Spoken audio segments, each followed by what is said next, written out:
Bonsoir à toutes et à tous. Bienvenue sur BFM Grand Lille et BFM Grand Littoral, antenne régionale. Ce soir, nous sommes le jeudi 10 juin.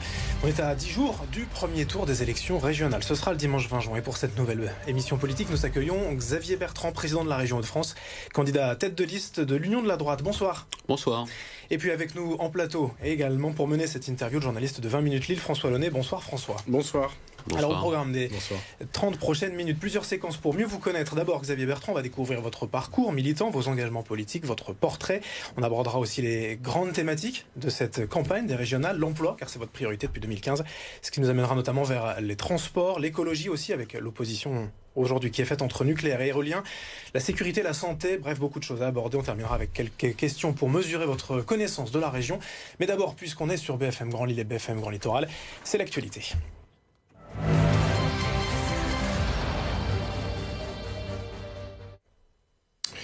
Xavier Bertrand, comme une prémonition, le 3 juin dernier, vous aviez déclaré sur RTL, avant le Tour de France d'Emmanuel Macron, qu'il fallait que le président de la République se mette à portée de baffe. Qu'avez-vous pensé de la gifle reçue par le président et surtout, qu'est-ce que ça dit tout ça du climat ambiant dans le pays ?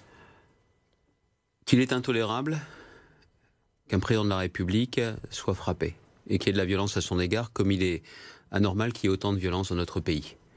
Et que des sanctions soient prononcées, des sanctions fermes, des sanctions dures, c'est normal, comme ça doit être le cas vis-à-vis de tous ceux qui sont détenteurs de l'autorité publique. Petite phrase, vous la regrettez pas du coup ? Attendez, ça fait 6 ans que je dis ça. 6 ans. Que je dis que les élus, d'ailleurs, je parlais pas de lui, je parlais de moi. Ouais. Que ça fait 6 ans que je pense qu'un élu doit être sur le terrain et doit se situer à portée d'engueulade ou à portée de baffe. De baffe, bien évidemment, verbale. Oui. Quand on parle d'une claque électorale, bien évidemment. Et je pense que c'est ça qu'il faut retenir, mais ça dit aussi une chose, c'est qu'il y a trop de violence dans notre société et que la France a vraiment besoin d'être apaisée. Le président de la République a néanmoins dit qu'il fallait relativiser l'événement. Vous trouvez qu'on en fait trop ? Non, c'est pas qu'on en fait trop pas. Il est intolérable qu'Emmanuel Macron, en tant que président de la République, soit frappé. C'est pas lui seulement. C'est l'institution, c'est la présidence de la République, c'est aussi la France. Et donc que des sanctions soient prononcées rapidement, fermement, c'est tout à fait normal, comme ça doit aussi être le cas vis-à-vis des policiers, des gendarmes, des pompiers, des maires, de tous les détenteurs de l'autorité publique. C'est indispensable pour que l'on comprenne bien que toutes ces violences sont intolérables. Une autre question, Xavier Bertrand, d'actualité. Une salle de consommation à moindre risque va donc ouvrir à Lille le 1er octobre, on l'a appris hier. C'est quoi le message d'une telle structure ? Écoutez, moi j'ai un principe, une prévention au maximum. Il faut aussi faire très attention à ne pas donner le sentiment qu'on banalise en quoi que ce soit l'usage. Vous parlez des drogues, bien évidemment. Évidemment. Voilà.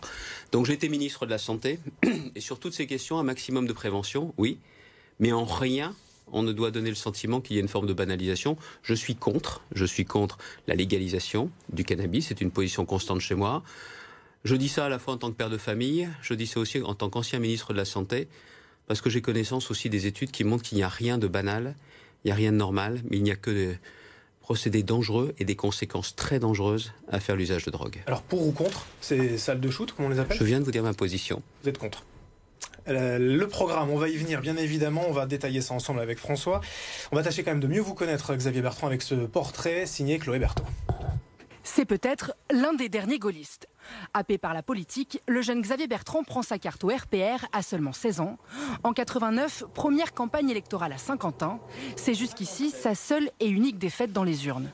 Car s'ensuit alors une longue carrière en politique qui le mènera jusqu'aux ors de la République. 1995, premier mandat en tant qu'adjoint à la mairie de Saint-Quentin. Élu député en 2002, Xavier Bertrand rentre au gouvernement 2 ans plus tard, puis devient ministre de la Santé. Son directeur de cabinet est alors un certain Jean Castex. Xavier Bertrand cumule alors les responsabilités nationales et locales, mais c'est évidemment son dernier mandat en date qui intéresse. Fin 2015, Xavier Bertrand est élu président de la nouvelle grande région Nord, Pas-de-Calais-Picardie, renommée depuis Hauts-de-France. Mais la victoire est amère. Avec 58% face à la liste de Marine Le Pen, l'élection est obtenue de justesse grâce au retrait des socialistes. Durant Durant tout son mandat, Xavier Bertrand s'est d'ailleurs illustré par ses nombreux coups de sang envers les élus frontistes, des recadrages qu'il n'hésite pas, en bon communicant, à partager sur les réseaux sociaux. Heureusement que vous n'êtes pas à ma place, heureusement que vous êtes dans l'opposition, vous profitez du malheur des gens, et si vous étiez élu, eh bien je le dis très clairement, ce serait davantage de malheur dans cette région et dans ce pays. Xavier Bertrand se présente alors comme le VRP de la région, reconnu par tous comme besogneux, capable de dormir à peine 4 heures par nuit. Il fait de la lutte contre le chômage l'une de ses priorités. Sur ce point, son bilan est mitigé. Le dispositif basé Proche Emploi a permis à 50 000 personnes de sortir du chômage. C'est en dessous de l'objectif fixé à 60 000. La mesure a même été épinglée par la Cour des comptes. Un bilan que Xavier Bertrand défendra le 20 juin prochain, avec déjà le regard tourné vers Paris et l'Élysée. Mais comme le dit La Fontaine dans ses célèbres fables, son livre préféré, lâcher ce qu'on a dans la main sous espoir de la grosse aventure est imprudence toute pure. Xavier Bertrand, cette phrase de La Fontaine, votre ambition présidentielle affichée n'est-elle pas imprudente? Et pourquoi elle le serait? Puisqu'on a un peu brouillé les cartes, vous avez un peu brouillé les cartes. C'est très clair, vous savez. Dans les solutions que je veux apporter, notamment pour l'emploi, pour le retour de l'industrie, il y a ce que peut faire la région, mais c'est aussi au sommet de l'État que les décisions les plus importantes doivent être prises. Pour la santé, je veux davantage de responsabilité pour les régions. Qui prendra cette décision? C'est au sommet de l'État. Je veux stopper la prolifération de l'éolien. La région a une partie des pouvoirs. La grande partie des décisions, ça dépendra du sommet de l'État. La sécurité. La première responsabilité, c'est celle de l'État. Donc c'est exactement la même logique, c'est la même campagne, un maximum d'efficacité pour nos concitoyens. Et donc il y a ces réponses qu'avec mon équipe, je porte pour ces élections régionales. Et il y a aussi une grande part des réponses que je veux apporter dans cette campagne présidentielle. Et puis il y a aussi autre chose, vous savez. Je n'ai pas fait l'ENA, je n'ai pas fait ces grandes écoles, mais il y a une école que je connais bien, c'est celle du terrain, c'est celle de cette région. Et il y a tout ce que j'ai pu apprendre à la tête de cette région, et ça c'est important. Vous êtes candidat à votre réélection, mais si vous gagnez, vous partez quasiment dans la foulée en campagne présidentielle, au moins à la rentrée. Si vous perdez, vous arrêtez la vie politique, c'est ce que vous avez déclaré. Dans les deux cas, vous ne gérerez pas la région, en tout cas la première année, sauf si vous perdez la présidentielle et que vous revenez en tant que président de la région. C'est quoi le message que vous envoyez aux électeurs? Pour qui vote-t-on? Est-ce qu'on vote pour vous ou pour quelqu'un qui va vous remplacer dès que vous allez partir en campagne? J'ai le profil d'un intermittent dans mes fonctions. Vous l'avez dit vous-même. Vous l'avez dit vous-même. J'ai toujours exercé les choses le plus sérieusement parce qu'il y a avant tout ceux qu'on doit respecter, ce sont ceux de la région. Et que les gens aient voté pour moi ou pas, on doit être à la hauteur de ces fonctions. J'étais particulièrement fier d'assumer ces fonctions de président de région. Et si je me présente aujourd'hui, c'est parce que j'ai toujours envie qu'on soit fier de la région, que la région a un avenir, que dans cette région on puisse en sortir.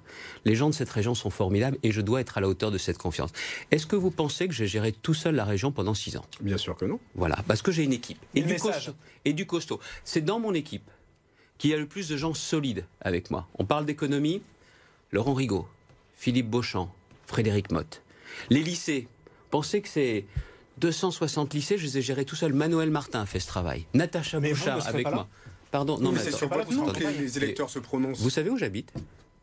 J'habite pas à Paris, j'habite à Saint-Quentin. Vous croyez que je vais déménager? Une campagne présidentielle, c'est du terrain aussi, non, mais, toute l'année dans le pays. Vous savez, moi j'ai un grand principe. Je dis les choses clairement, de façon carrée. Il y a tellement de confusion dans la politique aujourd'hui. Moi je dis les choses. Vous en rajoutez aussi avec cette ambition. Je vais vous dire aussi un point. Quand les gens m'en parlent aujourd'hui, c'est pas pour me dire on comprend pas bien, c'est on espère que le bon sens qu'on a chez nous, vous le ferez remonter. Voilà exactement ce que des regrets de vous être positionné aussitôt. Dans la vie, il faut toujours être clair. Il y en a plein qui vont louvoyer, se tortiller sur leur siège. Moi, je dis les choses clairement. Et vous savez pourquoi? C'est aussi une question de respect. Et de respect des habitants de cette région. Bien, les thèmes de campagne à présent. On va enchaîner pour cette interview.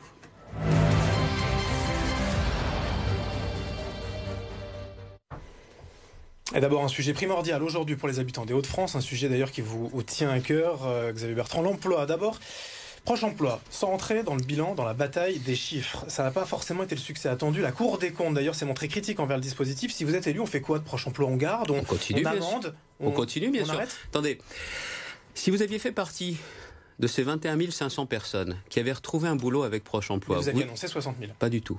Vous diriez quoi? Si vous faisiez partie de ces 21 000, vous diriez quoi?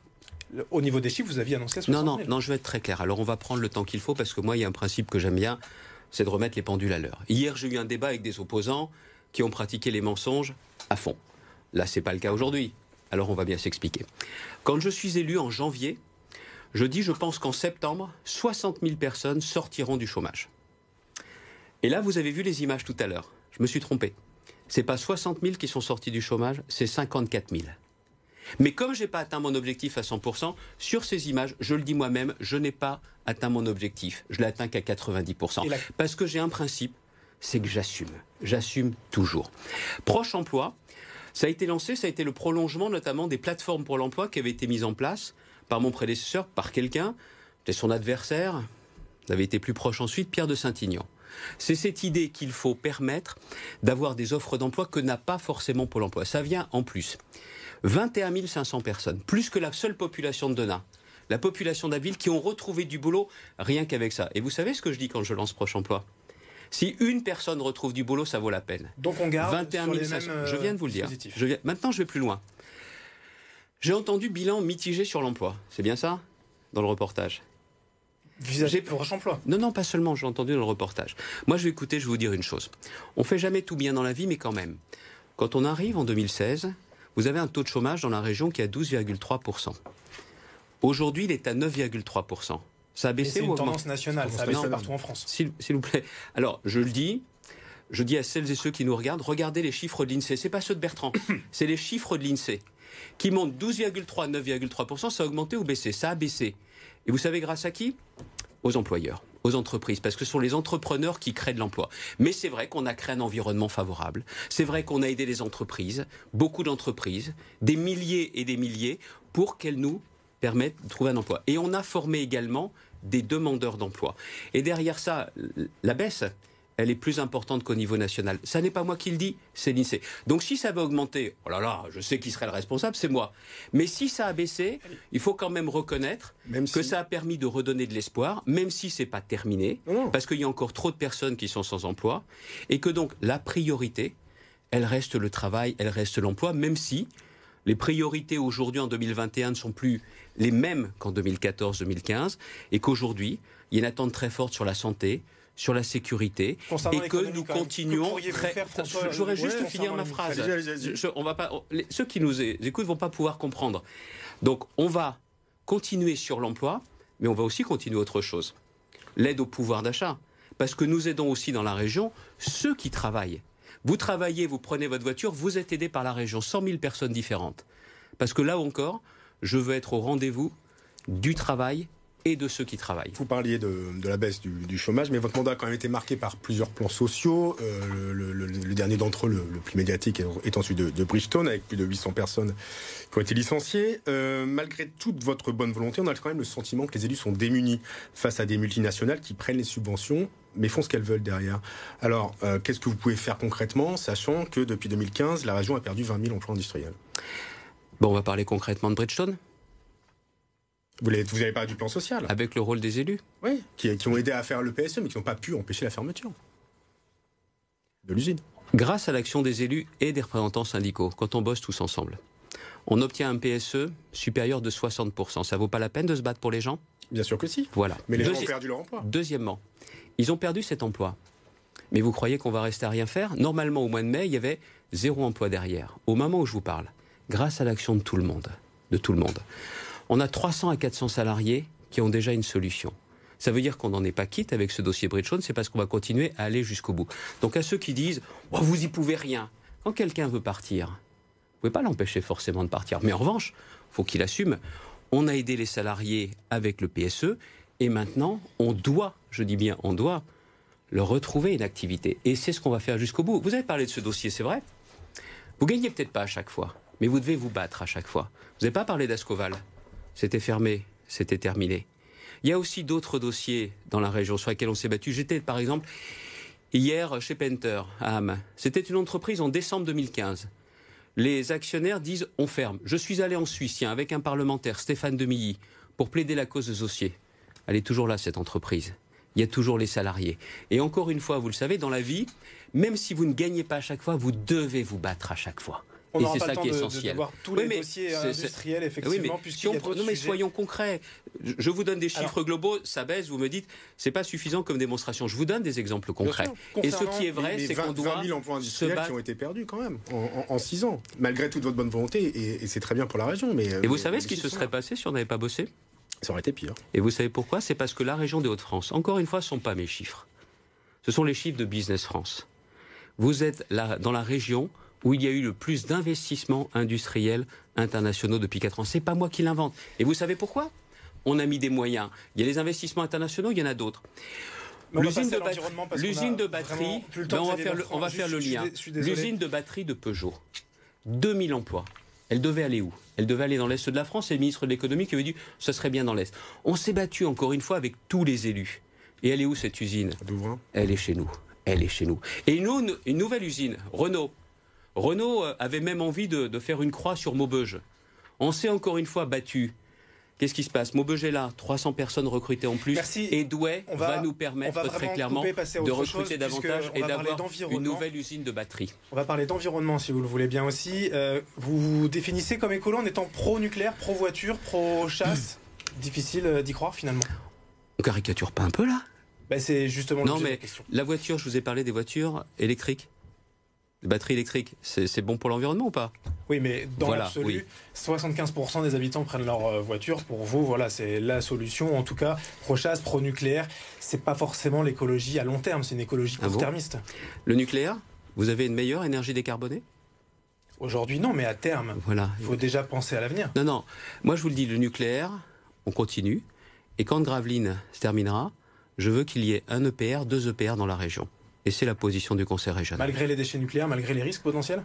Vous savez que vous êtes dans le pays où il y a le plus de garanties avec l'Agence nationale sur la sécurité nucléaire. Il n'y a aucun pays qui en demande autant que nous. Aucun pays. Donc à partir du moment où vous avez les garanties, il y a aussi un autre aspect. Un, c'est décarboner. 2, la facture des entreprises, elle est moins importante grâce au nucléaire. Et la facture des ménages, elle est moins importante grâce au nucléaire. Donc moi, je ne remplacerai pas le nucléaire par des champs d'éolien qui sont en train de détruire nos paysages et qui encerclent les populations. Par contre, les éoliens, il y en a assez, il y en a trop, et je souhaite que non seulement les règles changent au niveau national, quand vous me parliez tout à l'heure de la présidentielle, c'est là que les décisions doivent être prises. Mais en attendant, nous avons décidé de passer à autre chose. Sur les différents projets, maintenant, nous allons financer des fédérations d'associations, soit pour qu'elles fassent des enquêtes... De l'argent public pour des lobbies, c'est votre rôle ? Pour des lobbies. Mais les fédérations d'associations, on peut donner que ce terme de lobby aussi. Et le lobby des promoteurs, vous en dites quoi ? En tout cas, l'argent public pour des lobbies anti-éoliens. Mais c'est les gens, c'est de la population, c'est des gens qui sont là. Vous voulez pas les défendre ? Moi, si. J'ai envie de me battre pour eux aussi. Vous parlez d'écologie de bon sens, mais sur la chasse, on peut dire que ça va peut-être un petit peu loin. Il y a eu un tract récemment de soutien du nordiste Willy Schrein, qui est président de la Fédération nationale des chasseurs. Il est du Pas-de-Calais, Willy Schrein. Ouais, il vient d'étrier les écolos en disant notamment qu'ils veulent interdire le Tour de France, les sapins de Noël ou encore les rêves d'enfants. C'est vrai, je crois. C'est pas un peu caricatural, c'est un peu c'est vrai, je crois que ce sont des maires... Interdire les rêves d'enfants.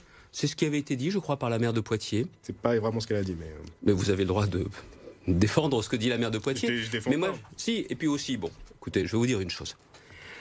Pendant longtemps, les chasseurs dans notre région, ça a été considéré comme des parias. C'est terminé cette époque-là. Parce que moi, je les défends. Je les défends parce que ce sont aussi des écologistes de bon sens. Ils protègent la nature. Vous savez que c'est les chasseurs qui ont donné l'idée dans la région, de l'opération Hauts-de-France propre, où on respecte la nature, où on nettoie tous ensemble. C'est leur idée, comme avec les pêcheurs. On a aussi des opérations sur les chemins ruraux. C'est les chasseurs qui m'ont aussi donné cette idée. Et aujourd'hui, les ruraux, ils respectent le mode de vie des urbains, mais ils voudraient juste la réciproque, qu'on respecte leur mode de vie. Et la nature, c'est toujours très bien débrouillée toute seule. C'est tout un débat. Vous avez le droit d'avoir votre position, mais moi, je vais vous dire une chose. Ceux qui pensent que la nature, sans l'homme, se débrouillera très bien, ça veut donc dire que vous faites une croix sur le littoral et qu'il y aura le recul du trait de côte dans les années qui viennent. Moi, je veux me battre pour que les populations puissent continuer à y habiter. Ça veut dire également qu'on va continuer à être aux côtés de ceux qui sont victimes d'inondations. Et je n'ai pas l'intention de laisser faire la nature et que les gens soient obligés de déménager chez eux. Et sur toute la zone géographique des Watringues que nous avons dans la région, avec le réchauffement climatique, si vous n'aidez pas l'homme, la nature les obligera à s'en aller. Donc il y a tout un débat qui est un peu un débat philosophique qui est intéressant, chacun a le droit d'avoir sa position, mais moi je me bats pour les gens et je sais pertinemment, je suis père de famille, je suis ancien ministre de la Santé, je sais pertinemment quelle est ma responsabilité, mais je ne laisserai pas caricaturer ni mon action, ni celle des chasseurs. Si on parle d'écologie, on parle aussi de transport, François, avec le TER. Oui, c'est le premier poste budgétaire de la région, mais vous n'êtes pas satisfait des services de la SNCF. Du coup, vous avez ouvert la concurrence sur 3 lignes du réseau de TER à partir de 2023. Comment assurer que les prix n'augmenteront pas pour les usagers et que le service sera supérieur à celui de la SNCF? Est-ce que ce n'est pas une fausse bonne idée finalement? Déjà, c'est la loi. Donc je n'ai pas inventé, je ne me suis pas réveillé un matin en disant tiens, on va privatiser. Parce que vous n'étiez pas forcément obligé de le faire. Parce que je ne vais pas privatiser. Si, la loi vous amène. Vous n'êtes pas obligé d'être dans les premiers à le faire en tout cas. D'accord. Alors pourquoi je le fais? Parce que je ne suis pas content du service. Chaque année, la région, c'est 1,5 milliard d'euros que l'on verse et j'ai le droit de quoi? De râler. Donc ce n'est pas une privatisation, c'est tout simplement qu'il y aura et la SNCF et d'autres acteurs que la SNCF. Comment les prix n'augmenteront pas? Parce que c'est moi, en tant que président de région, avec le concours de quelqu'un comme Franck Dersin, qui fait un boulot remarquable, le vice-président de transport, qui indiqueront ce que l'on veut. Il n'y aura pas d'augmentation de prix. Pas d'augmentation, parce que c'est nous qui fixons le cahier des charges. Mais c'est vous qui allez choisir les lots, les voyageurs, eux, sur une ligne dédiée, n'auront pas le choix. Il n'y aura pas non plus de baisse de prix. Parce que ce que je veux, c'est qu'on réinvestisse tout dans la régularité. Donc on prendra le train, quelle que soit la ligne, pour le même prix. Enfin, quel que soit l'opérateur, pour le même prix. Oui, mais ce qui m'intéresse, c'est qu'on arrive à l'heure. C'est qu'il n'y ait pas tous les problèmes que l'on peut rencontrer sur certaines lignes. C'est ça le fond du problème. Parce que derrière, les consommateurs ont le choix. Là, un voyageur n'aura pas le choix finalement. Aujourd'hui, vous n'avez pas le choix, vous n'avez que le monopole, vous ne prenez que la SNCF. Et mon exemple, celui qui est intéressant, c'est l'Allemagne. L'Allemagne, vous avez réussi avec l'ouverture à la concurrence. Il y a plus de trains, il y a plus de régularité, et du coup, les gens reprennent le train. Je crois au train. Mais ce que je veux, très clairement, c'est qu'on ait une vraie prise de conscience que ce ne sont pas des usagers, ce sont des clients. Et les clients, ils ont le choix, et je veux qu'il y ait donc SNCF sur des lots, mais d'autres acteurs que la SNCF. Et surtout, ce que je voudrais, c'est que la direction de la SNCF, la technostructure de la SNCF, ne considère plus qu'il n'y a que le TGV en premier et que le TER, ça vient après. Je veux qu'on soit traité d'une certaine façon à armes égales par rapport au TGV. C'est ça que je veux. Les habitants, la préoccupation majeure des habitants des Hauts-de-France, 41% d'entre eux évoquent la sécurité. C'est pas une compétence directe de la région. Vous avez raison. C'est normalement la responsabilité première. Quand on analyse vos propositions, attendez juste un instant, la vidéoprotection dans les trains, les gares, les aides aux polices municipales, la lutte contre l'islamisme, c'est quasiment le même programme que Sébastien Chenu du Rassemblement National quand même dans les propositions. Qu'est-ce qui vous différencie sur la sécurité? Vous dites ça à celui qui, depuis 1998, est l'opposant numéro 1 du Front National. Sur votre profession de foi, vidéoprotection, islamisme et aide aux polices municipales, on est sur les mêmes propositions. Je pratique les mensonges comme le Front National. Je propose les amalgames comme le Front National. Vous proposez en tout cas non, moi je ne vis pas des problèmes des gens. J'apporte des solutions aux problèmes des gens. C'est quoi alors les solutions? Je viens de vous le dire, vous avez lu justement ce qu'il y a dans notre document. C'est que par rapport à 2014-2015, où nous avons renforcé la sécurité dans les compétences de la région, les transports aux abords des lycées. J'ai quand même cherché dans le budget 2021, il n'y a pas d'investissement, zéro fonctionnement dans le budget de la région. Parce que c'est dans le budget à la fois des transports et c'est dans le budget des lycées. Il faut faire plus, alors il faut prendre de l'argent ailleurs si vous voulez par exemple aider les polices municipales. Est-ce que vous voulez que je vous réponde? Allez-y. 470 millions d'euros ont été consacrés depuis le début du mandat à ces questions de sécurité. Quand on recrute le personnel de la SUGE, la police ferroviaire, vous pensez bien que l'argent, il sort du budget de la région. Quand on met des caméras de vidéosurveillance dans les gares, ça sort bien du budget de la région. Comment pouvez-vous dire qu'il y a zéro argent consacré? Vous pensez quoi, qu'on fait du troc? Allons, soyons sérieux. Donc, il y a bien évidemment un budget, mais on va le renforcer de la façon suivante. Nous allons maintenant financer les équipements des communes. Parce qu'aujourd'hui, la plupart des communes en ville ont décidé d'équiper en vidéosurveillance leurs rues. Et je ne veux pas que la délinquance se déplace en milieu rural. Donc nous allons financer les dépenses de vidéosurveillance, y compris dans les communes rurales. On va financer également des équipements. Je ne veux pas non plus que se développent dans les communes rurales les dépôts sauvages. Donc s'il y a même des gardes champêtres, des brigades de l'environnement, elles pourront être équipées grâce à des financements de la part de la région. Mais vous l'avez dit, vous avez raison. C'est normalement la responsabilité de l'État. Mais on voit qu'aujourd'hui, la sécurité, l'ordre ne sont pas considérés comme les priorités qu'il faut au niveau de l'État. Alors, je pense, comme le font beaucoup de communes, que c'est le rôle de la région que de protéger les habitants de la région. Concernant les migrants, la question migratoire sur le littoral, personne n'a vraiment pu agir efficacement depuis plus de 20 ans. C'est faux. C'est faux. C'est faux, Le monsieur. problème n'est pas résolu, ça. Il y aura toujours des migrants aujourd'hui. Il y avait réclamé un démantèlement d'un camp de migrants pas plus tard que la semaine dernière. C'est-à-dire que les migrants sont en train de se réinstaller à Calais. Est-ce que le président de la région peut agir? Je vais vous donner un exemple. Quand j'ai pris mes fonctions, en 2015, avec Natacha Bouchard, nous avions dit que le démantèlement de la jungle serait une priorité. On l'a obtenu ou pas? Les migrants reviennent, les gens se retirent. Non, monsieur. Il y avait 9000 migrants, exploités par les passeurs. C'était une honte, les conditions de vie de ces personnes. On l'a obtenu de quelqu'un qui avait le sens de l'État, qui n'a pas fait de regard entre la politique, pas la politique, c'était Bernard Cazeneuve. Et on a obtenu ce démantèlement. La vie à Calais n'est pas tout à fait la même quand vous avez une jungle, on l'appelait comme ça, avec 9000 migrants, et aujourd'hui. Mais là où on a aussi un véritable rôle avec Natacha Bouchard, encore une fois, c'est d'obtenir de l'État qu'il fasse son travail. Et de faire son travail, c'est d'appliquer la loi de la République. Vous ne pouvez pas avoir à Calais des gens qui vont travailler très tôt le matin sur le port et qui évitent la rocade, qui passent par l'intérieur parce qu'ils n'ont pas envie de se retrouver avec des barrages comme ça a été encore le cas il y a quelques semaines. Est-ce que c'est normal? Non. Est-ce qu'on réussit à faire bouger les choses? Oui aussi, même si, encore une fois, j'aimerais que l'État règle le problème à son... Vous savez, c'est ce que je demande depuis des années. Pourquoi? Parce que les affaires du Touquet, c'est la bonne affaire du siècle pour les Anglais. C'est-à-dire, très clairement, qu'ils nous font garder la frontière chez nous et de temps en temps, ils nous font un chèque. Regardez aussi ce qui est en train de se passer. C'est que nous devrions avoir des brigades franco-britanniques qui circulent en permanence pour éviter que les passeurs, parce qu'il n'y a pas un migrant qui se retrouve ici par hasard, ce sont les passeurs, ces criminels qui les exploitent, qu'il faut éradiquer. On le fait en France, on doit le faire davantage, et surtout les Britanniques doivent le faire également. Donc vous prenez l'exemple de Calais, c'est l'exemple type. Il y avait des problèmes, nous on y apporte des solutions. C'est ça le rôle de la politique. Merci Xavier Bertrand, merci François Launay. Notre partenariat avec 20 minutes Lille se poursuit la semaine prochaine, même heure, 18h30. Nouvelle émission politique. Laurent Pietraszewski de La République En Marche sera avec nous. Merci à Roxane Lacusca, Emmanuel Calafort pour l'édition de cette émission, Margot Baudard et Frédéric Cochin pour la rédaction. Bonne soirée à toutes et à tous sur BFM Grand Lille et BFM Grand Littoral. Bonsoir.